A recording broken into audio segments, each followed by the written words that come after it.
Good morning, everyone. Thanks for joining us for our inaugural episode of Real Time Real Estate. I'm Sandra King. This is Casey Lyons.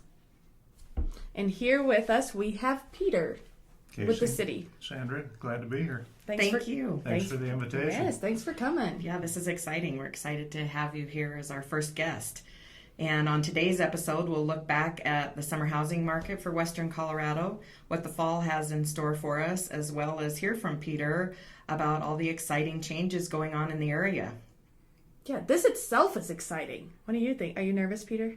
A little bit. A little bit. Sandra I've is. got Sandra's my- in panic I've got mode. my to say. I've got to get Good. pack it all We're in here. good. Okay, We're That's excited awesome. to hear it. That's awesome. We're excited to hear about all the changes you've got and things Sure. that you've spearheaded. And it's, I feel like you're saving Craig and saving the housing market by helping save Craig. Wow. Housing market's been great and great this summer, and we're going into a good fall. So Well, Yeah. it's a team effort. definitely, Yeah. it definitely Right. is.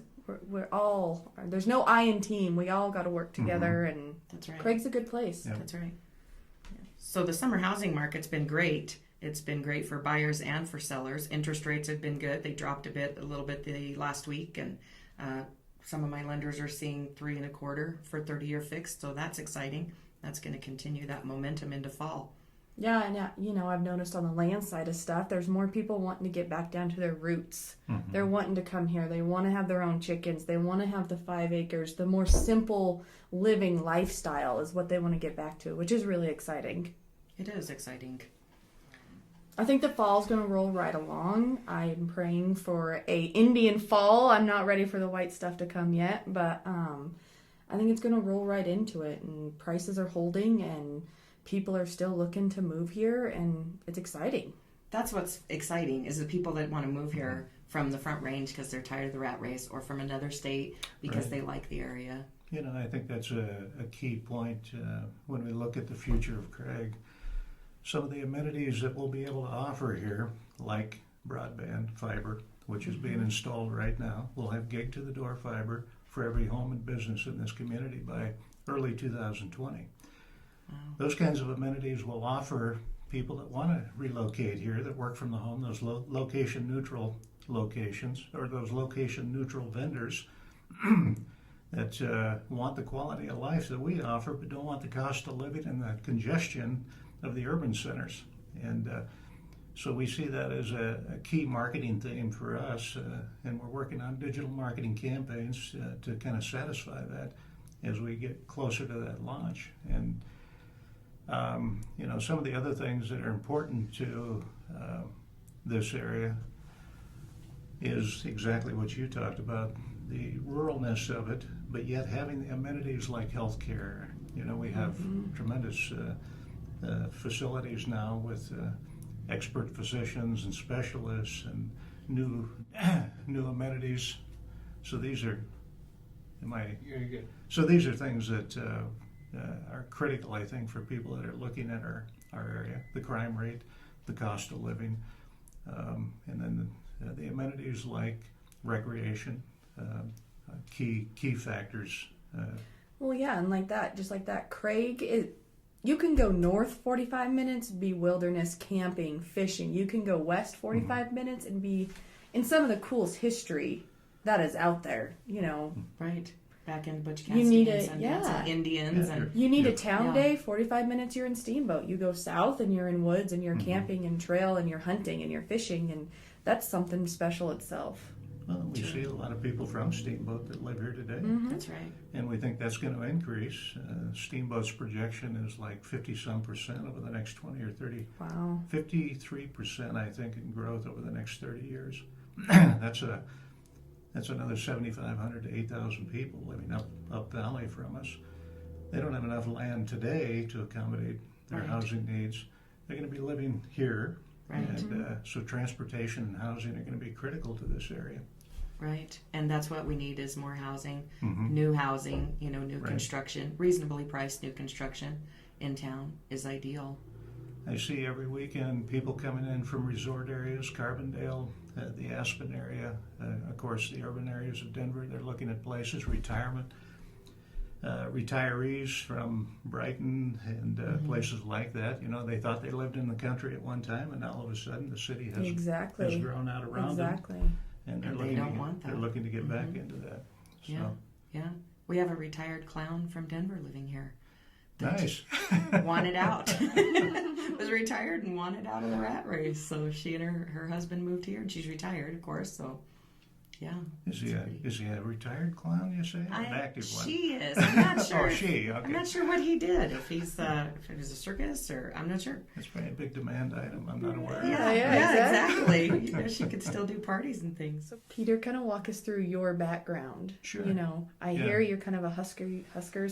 I know they're Huskers. red. I know they're red. That's all I know. Go Big Red. I came from that part of the state, and it used to be a really ugly word here when the Huskers were a tremendous powerhouse in football. But Were. well, they're getting back there, I think.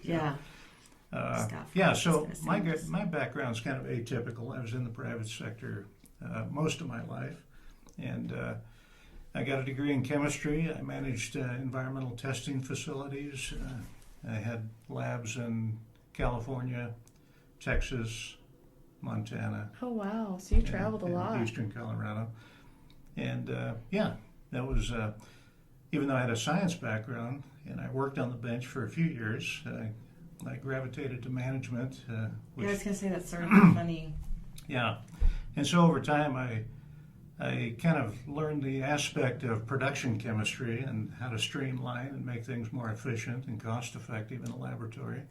And after a while, we learned that you don't need all these people all the time. You need to flex your staff up and down. And I started using temporary help. And so that led me to the next phase of my career. I was the vice president for Kelly Scientific Resources, part of Kelly Services. Have you heard of, the temporary help company? Negative. Oh, yes, yeah, Kelly. Kelly Services. Yes. They're about a $2 billion company. Kelly girl. Back when they used to be not politically correct then, but they used to call themselves the Kelly Girl A Company. Kelly person, yeah. They started supplying secretaries to GM, Ford, Chrysler, and anyway, later on they got into professional technical services, and they had lawyers, and they actually had doctors on the payroll, the temporary help, nurses, medical professionals, accountants, and scientists. And so I was the 19th employee of a brand new division of Kelly, and we grew that operation. I got promoted to vice president of that division back in, time has flown. Time does fly. Back in 1999, I was promoted to vice president. I took over the division. We had 60 locations in the U.S. and we became the world's largest scientific staffer in about 7 years from the time we started till. And shortly after I left, we hit some pretty big milestones. Then I went back to Western Nebraska, the Husker State, my home, and I bought a small farm, and I wasn't planning on, but I took a position as president and CEO of a $60 million cooperative in Western Nebraska and ran that for several years. And somehow I ended up back here where I went to high school, which is, and I ended up in the public sector for the last 10 years of my life. So far. Right. I plan to live another 10 or 15 anyway. Oh, At least, yeah. So why the public sector? Well, that's a good question, but because I think I always felt like governments, local governments in particular, because that's a good entry point, needed to be managed more like the private sector. So the first position I had, I looked for efficiencies. I came to little town of Rangeley, Right. and every facility they had was in poor shape. Their water plant was near going out of service. They had a gas company that was in pretty good shape, but they had a decent balance, reserve balance, and so they had $6.5 million in the bank. And so for the past 10 years, we have been securing millions of dollars of grants for that community. And in the process, we revamped every single facility they had, their distribution systems for water and for gas, and the 24-unit housing complex, we improve the aesthetics of the community. I believe that's part of economic development. I agree. Improving the aesthetics of the community. You know, it was known For the as draw for people. That's right. You know, new parks, new landscapes, streetscapes, that sort of thing. And we're starting the same thing here in Craig. You probably noticed We've some of that. noticed. Mhm. Yep. And Well, and I think it just that'll makes continue. people more proud to be here too. right, You it know. creates a sense of community Yeah, pride. That's exactly. important. And I think, at least from my background, I think city management affords me the opportunity to look at kind of production activities. How do we become more efficient and develop a community, continue to build our reserves so we have money in the bank, but also go after these grants. I mean, Right. since I've been here, and just before I got here, in the past 18 months, we've secured $2.6 million in grants for this community. That's a lot. And that's more than, I've looked back over the past several years, that's more than any time that I've seen in the recent history Mm-hmm. for the community. And that's going to do a lot of things for us. We'll continue on that trend. And of course, with our primary industries, we're looking at kind of a paradigm shift for the community. You know, we're looking at a different workforce concept. Yes, we have a lot of high-paid positions that'll be transitioning possibly to different positions, but you know, getting into technology, we see that as a key opportunity with the fiber networks coming in. And What's the 2.6 million going to impact directly for our community? right, a lot of things. Water treatment, Right. Which is pretty controversial. Right. You know, but for the amenities for citizens, which I think is critical to what they're looking for, pathways, you know, bike pedestrian pathways, multimodal pathways to get you to the parks, to the center of the community, from the outskirts of town to the town center. We're looking at parks improvements. We're working on GOCO grants this year for a couple of parks improvements, and we'll be looking in the future. And we haven't secured a lot of grants, but we did get one grant this year for some river access improvements. And Oh, nice. we think, you know, whitewater activities, the Whitewater Park, as part of the master planning process. It's That's something that we're exciting. looking at Yeah. in the future. It's going to take us about $1.5 million to get that complete. But we have some great amenities. Lottie Simpson Park. I mean, Right. It's amazing. I'm out there every weekend. You Yeah. know, I love the park. But it has a lot of upside potential. It does. And a lot of so, opportunity. You know, we need to build pathways to it and improve the river access and the ball fields and those kinds Yeah, of I things. tell you what, that's one thing Yeah, everyone would love to see the softball to come back. yeah. I've That heard is that. one thing. Triple Crown and, Yep. and some of Right. those events. Right. Yep. Right. Those are huge for Craig, and maybe they could be again. Yeah, I think Yeah, that's we used a to good have idea. adult and kids, you Yeah. know, not just kids playing, but we had adults too. There's some It great was events full out there. every I was night. just out there for the Balloon Fest. Yep. I Right. got some beautiful pictures. I was about ready to go up that last day of the fest. I had a balloon ride scheduled. They were going to take me up for about 3 or 4 hours, and we had a little thunderstorm 22 miles yep. away, and they Yeah. decided it was unsafe. Yeah. Safety, I don't understand. Yeah, you know. really. It's a balloon. It's How a hard could it be? You're not gonna blow over and fall out. I mean, no. The chances of that are like a 2%, but let's take Yeah. it, right? Yeah. Yeah. My husband got to go up several years ago and won and just absolutely loved it. And so they talked me into going the last day with it tethered. And we got up far enough, and I'm like, you know, this is good. Just put it back down. I'm fine. It's not my Seriously, thing. I think it would be He a loved lot it. of fun. He, Yeah. They, Definitely. went all over out there, and he thought it was the greatest thing ever. And they're able to maneuver those balloons amazingly. They drop down on the lake. Yeah. They skim the lake for the entire width of the lake, and then they come back up and Yeah. use those airways to. Yeah. It's Pretty been- impressive. Yeah. It's just been a really exciting last couple of weeks. We had the Balloon Fest. We spent tons of time at the fair. The fair was amazing this year. I hope everyone made it down. Yeah. My kids are still sleeping from it. They're exhausted. Did They had a you- good time. Did your kids have interest in the fair? My daughter took her bucket calf, her bum calf, so she took that all serious, and she's all Right. about it. So that was fun. And my son just ran around wild man with a rope in his hand and chased everything and everyone and the chickens and had a good time. We had an employee that her kids had pigs entered and became a grand champion.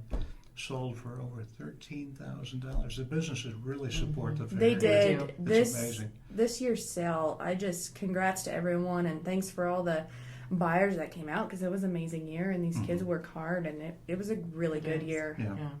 You'd like to see them rewarded for that. So kind of backing up a little bit, what made you think that you were sort of ready to leave Rangeley and move on to another project? I needed a bigger challenge.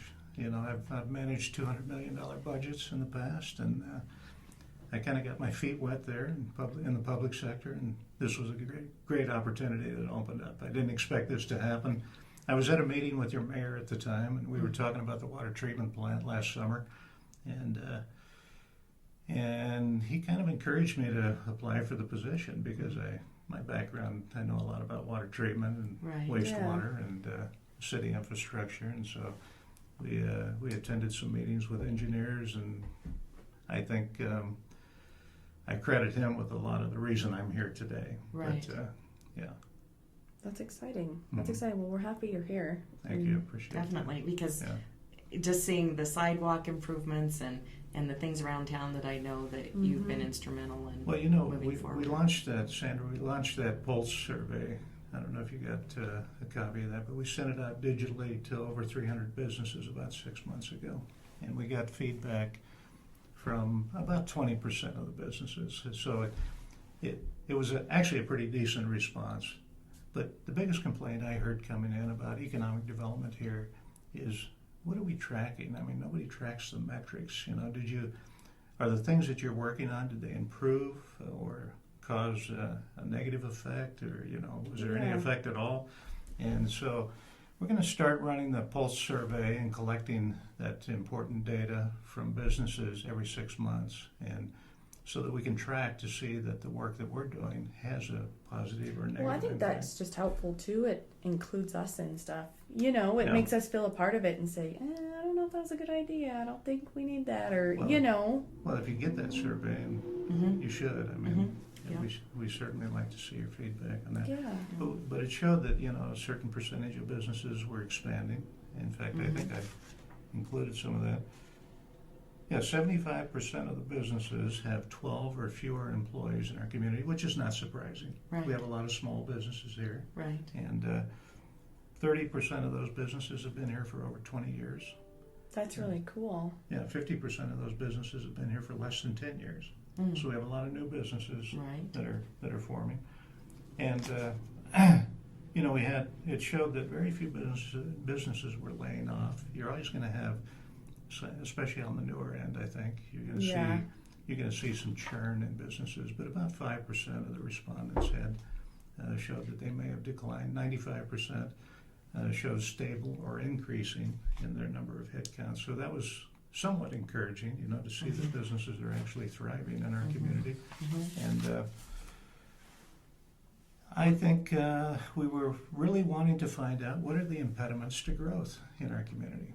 We want to take those impediments out of the way for small businesses, Right. And so they came back and they shared with us, actually over half had very little input, but about half, about 25% of the respondents said some of the impediments were regulatory, some were zoning, so we're actively addressing zoning issues today. We're looking at signage, access to broadband, area aesthetics. I was surprised they're hitting on some of the key points that we're focused on, That's exciting. Do you think it's just because they didn't know those things were already in the works? I think it was early enough that they didn't know because, the grant program was just getting off the ground. Right. And those businesses that used that grant program for the facade, they look fantastic. Yeah, we got 9 businesses that we made awards to this year. Right. And most of those were facade grants, but we did have some capital improvement grants that went out. And some of the high priority things that we were looking for were increased employment. If if we could give them a grant to buy another piece of equipment, could they hire more additional staff? Wow. Sure. So those are the top of our list. Mhm. Parking lots are kind of at the bottom of the Right, list. Yeah. right. Facades and things that encourage aesthetic improvement and new business development. Those are the things we're looking for. Good. And so we got 2 more grants that we're going to be looking at the next EDC meeting. Oh, good. So just, I don't know a lot about it there, but like, are those grants yearly? Right now it's a yearly program, but you're allowed to apply from like May through September, so you get a long application period. We try to get the projects completed before the end of the year, so you fall within the budget cycle each year, the Yeah. fiscal Yep. budget cycle. We'd like to give a big shout out to E&L Signs for being our sponsor of this podcast. E&L Signs serves Western Colorado and Eastern Utah for all your screen printing and vehicle lettering needs. With over 30 years experience, Ed and Lori will get it done for you. So remember, E&L Signs.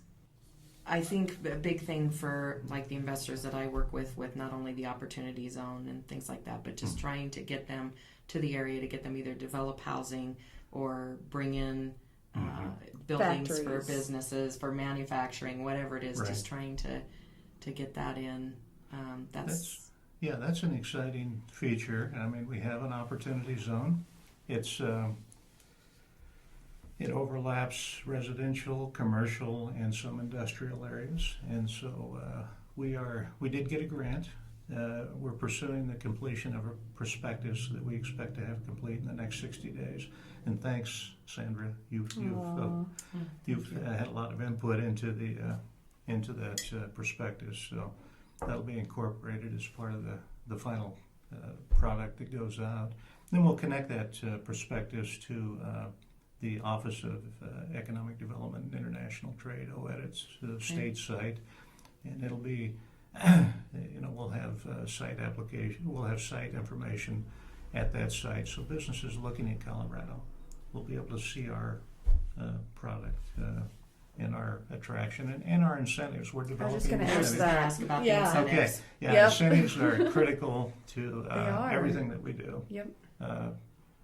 A lot of communities are giving away the farm, and Mhm. I don't necessarily think that you can buy your way to prosperity, but Right. you certainly have to set the table. Right. Some of the things like housing. We've got some beautiful vacant land that is just ripe to be Mhm. developed, Developed. but it needs some infrastructure. Right. And so next year, this budget cycle, we're going to be talking about extending some of that infrastructure to some of those vacant land areas where the acreages you were talking about, maybe there's, possibility for some of those acreages in some of those areas, but also residential, workforce housing, those kinds of projects.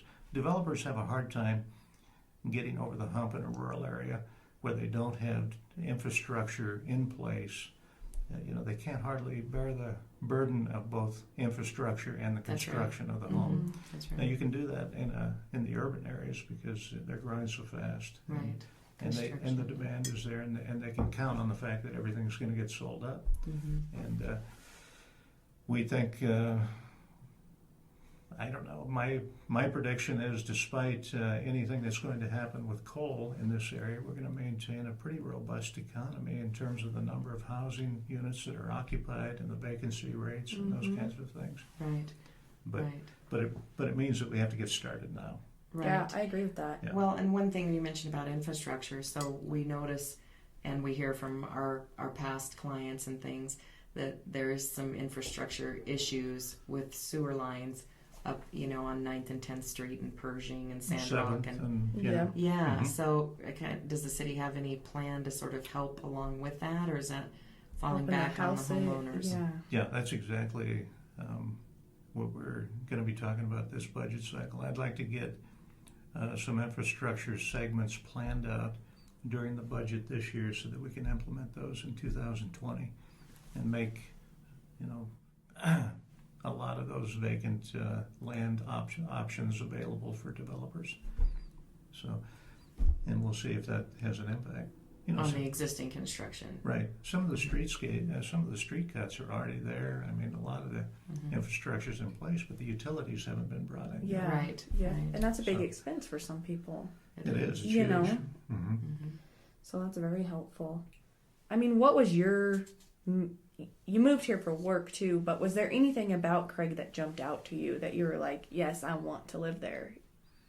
You know, because of this reason, because I can go to Freeman, because I can do, you know, Right. What was your thing that you're like, yep, Craig's going to be my home? Well, naively, I thought, okay, we're only 45 minutes from Steamboat Springs. Right, a lot of people do. But I haven't had my parabolics on for about 8 years. So, Yeah. so I've got to, that's one thing I have a future goal of getting back up on the slopes. But yes, Good for you.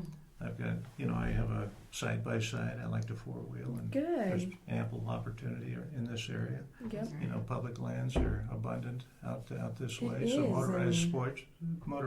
And I are feel like really- we need to capitalize on that and Yeah. really promote that and be Mhm. a part of that. And Mhm. I would love, I don't know, I think it's in the works. I don't know. We need to talk to him. Have you heard anything about like dirt bike tracks coming back and stuff like Yes, that? Yes. In fact, out at Lottie Simpson, I think they're working on some mountain biking trails and that sort of thing. And we've got the enduro, some Right. enduro events coming this year to Moffat County, and those are huge events. I think those are going to be really successful here. I agree. Yeah. And Meeker has the OHV trails and stuff in town with their little stop Mhm. signs and speed limit signs. Do you think we will have those? Well, we're going to start out with wayfinding signs. We just finished the wayfinding planning project. Right. We've got to get the permits in place, and so you'll be seeing those signs go up this year to help people that are passing through town navigate their way to the, to the important sites Yeah. that they're looking Yeah. for. And I think that's kind of exciting. I mean, that was once we formed the new Economic Development Committee, they ponied up $62,800 for support of that project. I think the total Wow. project's about $80,000 to get the project off the ground. But yeah, I think we'll see trails development. That's certainly one of the important aspects of the amenities that we're looking at. You'll see new trails in the parks this year. You'll see over a mile of new trail from Wicks on into Murdoch's to connect to the town center trails. And eventually we'd like to see trails from the hospitality areas, the motels and hotels, Right. Yes. towards the parks to get you to Loudy. Once you get to Loudy, everything opens up. Right. But we have some Yes. great parks in town Yes. too, and And historic downtown, which there'll be a sign, Yep. I'm sure, for that. there is, yeah. With the The museum. revitalization of downtown. And the council and the county, I think, are going to come to an agreement on how we're funding the museum this year. Good. So, That's Oh, fantastic. that makes my heart feel now good. that's a future prediction. I'm not holding the council to Okay, anything. all right. Okay. But you heard No, it here I first. just wrote it down in pin. We can't Yeah, erase that. It's live on the podcast. You heard it here first. But that Northwest Museum has notoriety Oh, absolutely. wide and far, and Yeah. it's something that is important to our community. Well, you have your friends, Casey in Mississippi, that are looking forward to seeing it when they come out in Yep. September. I mean, so it is. It's all everywhere. over. And That Right. everybody knows about it, and just the history of our area, and that people Mhm. want to learn more about that when they're here. That's incredible what they put together. The exhibits up there. Oh, it's unbelievable. Yeah. Dan's done an outstanding job, and his staff has and it's carried that on. and it's right in our town center, Mm-hmm. which is really a comfortable place for it to be. We've got Right. we've got the Yeah. new craft brewery down there. Right. We've got the coffee shops and the bookstores and the restaurants, and Yep. and it's just a comfortable environment to visit and Good for spend walkability. some time. Yep. That's right. Mm-hmm. Yeah. Yeah, I read about the hard cider.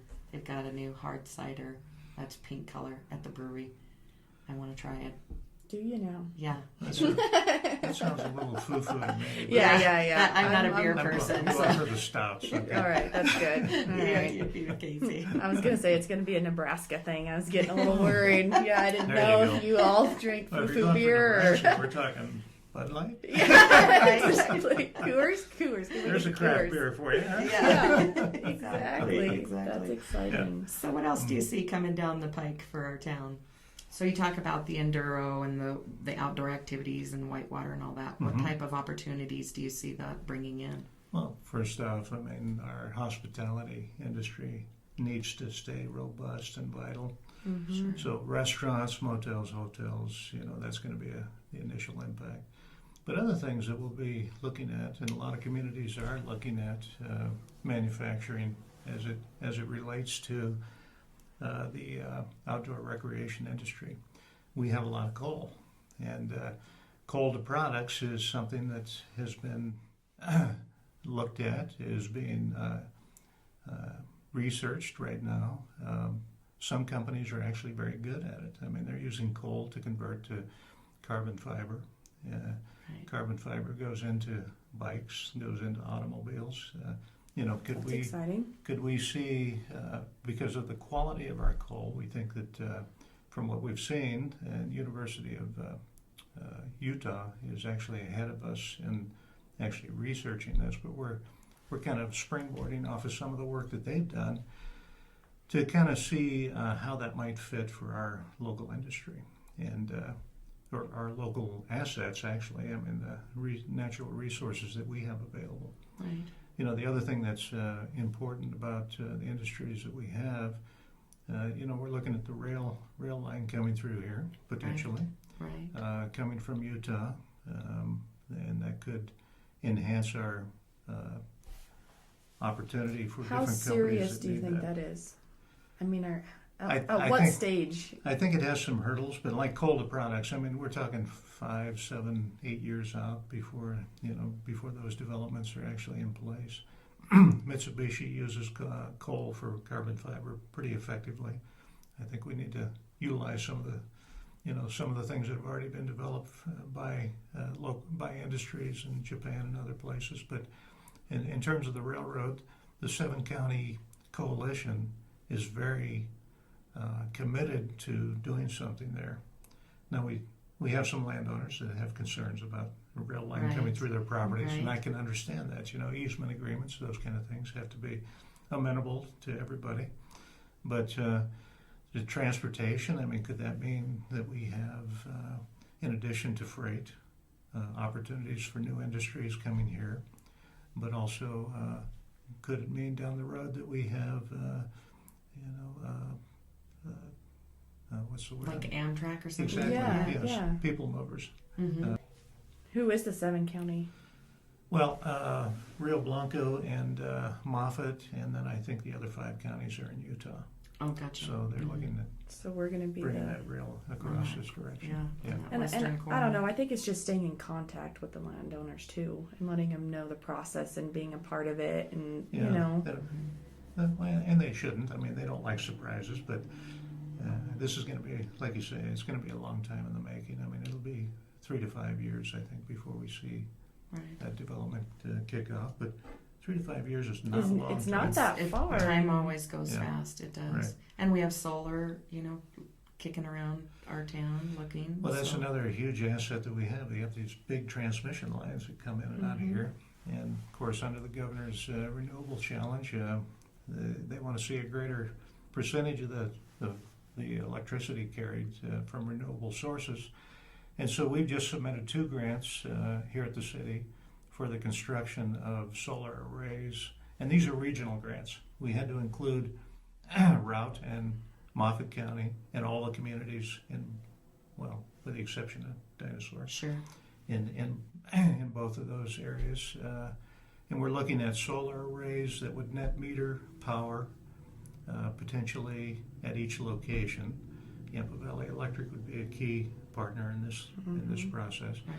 The other grant is for a planning grant for a large solar array that would benefit all of the jurisdictions from Steamboat Springs down to Craig, and it would potentially produce megawatt level power if we had interconnection agreements with Tri-State or some of the other, maybe our local energy cooperative. But have those interconnectivity agreements in place, but also have storage to help them offset some of the peak power usage in this valley. Right. So we'd have these megawatt storage units that potentially would help offset some of that peak power demand that we have in this area. So it's got a twofold benefit, and it's The grants are made available through the Governor's Renewable Energy Challenge, and we'll have a year or two to complete our planning process on those strategic implement facilities.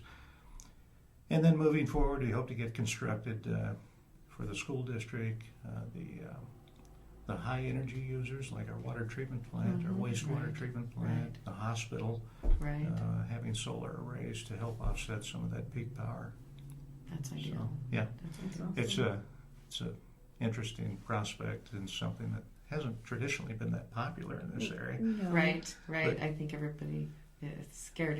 They know coal. They're comfortable with coal.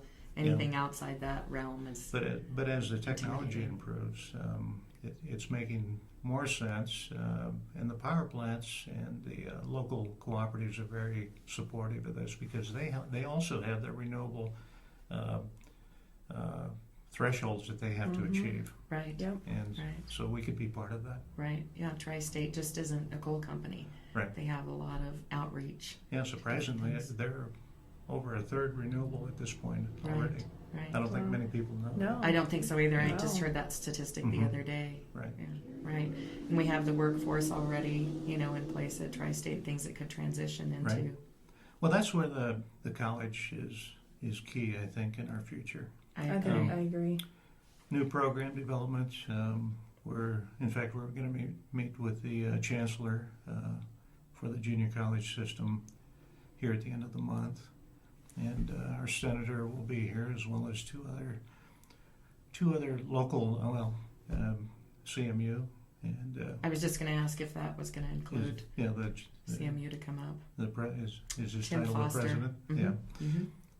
I think he'll be here for that discussion, and It'd be ideal if he could do we'll a satellite we'll campus. also have potentially, I think, Dr. Hauser with the Colorado Mountain College Oh here wow. to talk about Nice.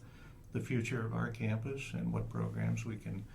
Bring We're going to be her talking in. about workforce training and Mhm. retraining, and we want to retain as many people here as we can. Right. And I think technology and solar and all of these new technologies might be the opportunity to retrain some of those folks in areas that would be beneficial to them and allow them to have a good income and raise their families here. Right. Yeah. Right. The college partnership is ideal. And this meeting is at the end of the month. Yeah. Yeah. Yeah. Awesome. And is it Yeah. open to the public No. or No, it's Oh come on, sneak me in. it's already Put me just. I'll be in the back. it's already kind of set at this point, but Don't just be the little one in the back. Nice try, Casey. Yeah. Yeah. Do you need somebody take notes somebody will for you? send you the Casey's your notes, I girl. think. Yeah. I'm not even sure if I'm invited. So- Oh, that's awesome. That'll be good. That'll Yeah. be good. I hope they can work something out. Right. That'll- But the college is Be one of the beneficial. legs that we're looking to develop. Outdoor recreation. We look for the Steamboat connection. We're looking at the regional transportation authority that they're proposing. Right. They hope to have it developed in 5 years. And then the increase in their population and workforce, along with ours, we think that the migration is going to be largely from here to Steamboat in order to support their industries. I agree with that. Yep. It always So, has been. Yeah. yep. So Awesome. that's an excellent summarization of what we've got going on. Yep, that And kind of what's coming tries down the to pike. outline some. Yeah. Yeah. Awesome. That's great. Okay. So what would be your top points for somebody wanting to move here? Oh, Oh, a bunch of things. But I don't know. I guess you'd have to look at them. Everybody's got different priorities. Healthcare might be one. I think we satisfy that as a requirement for a lot of Right. people coming here. Education with the junior college and our school system. The amenities, the outdoor recreational amenities. A lot of people are looking for that. We have that. We're close to how many major recreational and resort locations Right. Yeah. within less than an hour's drive. I mean, in Denver, you spend an hour in traffic just to get Absolutely. to the office. Mhm. You can live here and enjoy these things. The cost of living, Yeah. I think that is a critical factor. You can buy a beautiful home here, and the average home price is much less than you'll pay in any of the resort communities or the urban centers in our state, That's true. or other states for that matter. The crime rate, I mean, it's very low and very safe community to be in. you know, we have our issues, and of course we work on those like every community. Well, every town, community yeah, does. every town They have- does. yeah. Every town. But if you're looking for a place where you want to participate, it seems like small communities always need people to be Right. part of boards and planning and Right. those kinds of things. If you want to participate, this is a place to be. That's true. Is- You can be involved in as little or as much as you want. Right. Yep. And you don't have those options. You know, I lived in the big cities. I lived in the Detroit area with Kelly Scientific. I was in Denver with Core Laboratories, and you don't really do more there. I mean, you go home, you come, and the weekends are so crowded. You're fighting the traffic and Right. and the crowds. Not to say that I don't enjoy visiting those places. I do. Sure, they're fun to visit, Right. but then you can always come home. That's right. Yeah. Sandra, before Peter leaves, what's one thing, why don't we both say, like, one thing we'd like Peter to do in the future that you want to see Craig in the next 5 years? In the next 5 years, I think I would just want to see the city be flexible on business development, meaning, the building regulations, Right. and Peter and I have talked about this before, the how many bushes and trees are needed and things like that, to just be a little more open-minded about that. Right. For businesses coming in, so that they don't feel like it's such a Well, sort of albatross. And we've taken your concerns already to planning and zoning. Construction, commercial sector, and how much of that's going to be landscaped, the type of landscaping. We want it to look good, Absolutely, yeah. absolutely. whether it's xeriscaped or whether you have trees and bushes. Yeah, exactly. But that balance and the cost of creating that has got to be a consideration. I appreciate that. Yeah. Yeah. I agree with that. Like the incentives, I think we need to be ready. We need to look at factories. We need to be reaching out to people. But I also don't want to lose our hometown feel. I want to keep it the country home and just seeing people, and I'm seeing it already, Peter, but like the pride again. I'm big on that. I want to get back to where everyone has pride to be here. And Right. That's right. we're happy to be here and we love this community. Who cares about how wanna- their yard looks? And, Yeah, exactly. And just, I want to get more people in the events and more down to fair and more to the balloon, and just keeping that pride. I just Right. repeated myself 4 times. Yeah. Did you hear She's the very pride part? prideful. Did you hear that? Well, I brought streetscape plans with me, but I don't think we'll be showing those No. today. Oh, And some of those developments are going to start this year. great. And we're running out of season to get We some are, of the sure. landscape No, it's going to areas. be a Well, long Indian fall. I think it's Indian summer. Yeah. No, I want to. Yeah, Is it's that what Indian it is? summer. It's an Indian Oh, summer, yes. yeah. See, that's why Yeah. I got you. I'm not sure what the. Okay, It's a okay, new thing. Peter. Okay, all right. Okay, Peter. Don't call me out, Peter. All right, okay. Well, Yeah, we just want to thank you for coming today and my pleasure. taking time We're for very us. Thanks, honored thanks that for you the did invitation. For the I very appreciate first it. one, we really appreciate. Yep, and if you ever need Yeah. anything from us, just holler. We're here. We're a team. That's right. Yeah, I'll think of something. Okay, do we take do we take shots now or no? Too early? No, Oh, we okay. can cheers with our mugs. All right, Okay. cheers. Cheers. We'd like to give a big shout out to E&L Signs for being our sponsor of this podcast. E&L Signs serves Western Colorado and Eastern Utah for all your screen printing and vehicle lettering needs. With over 30 years experience, Ed and Lori will get it done for you. So remember, E&L Signs.